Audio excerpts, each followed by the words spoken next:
Hello everyone, welcome to sqadia.com. I'm Dr. Sannan Rehman and today we're going to talk about the development of face, nose and palate. The reason the topic is grouped together is because the development of face, nose and palate go on side by side and the adult structures are formed in such a way that they communicate with each other and finally fuse with each other leading to the formation of the adult face. The lecture has been divided into 5 sections. In the first section, we'll be dealing with the development of a face itself.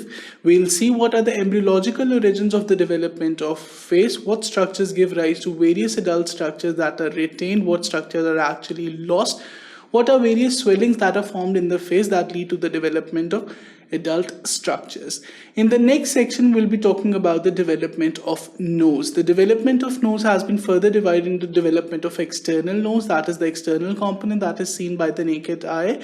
And then we'll talk about the development of nasal cavities. These are the cavities that lie within the skull, within the bone of the skull and give resonance to the sound. Then we'll also talk about the source of development as to where what are the embryological structures that give rise to the external nose as well as the nasal cavities. Moving on, in the third section, we'll have paranasal sinuses and intermaxillary segment.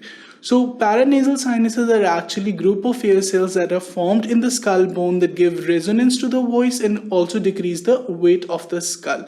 An intermaxillary segment, as we'll deal with it in the subsequent slides, we'll see what an intermaxillary segment is, but a short overview is an intermaxillary segment is the component between two maxillary folds that helps in the fusion of face and the formation of adult facial structures.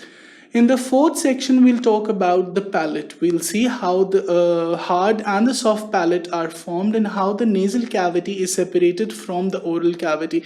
This is a very important part as the nasal and the oral cavities have to be separated so that the air does not get mixed with food and vice versa.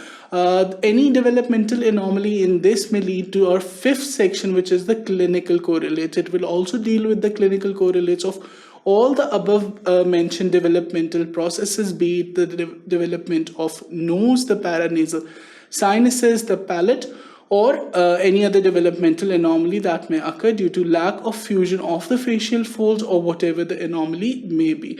I hope you're excited about today's lecture. For further such lectures, keep watching sqadia.com.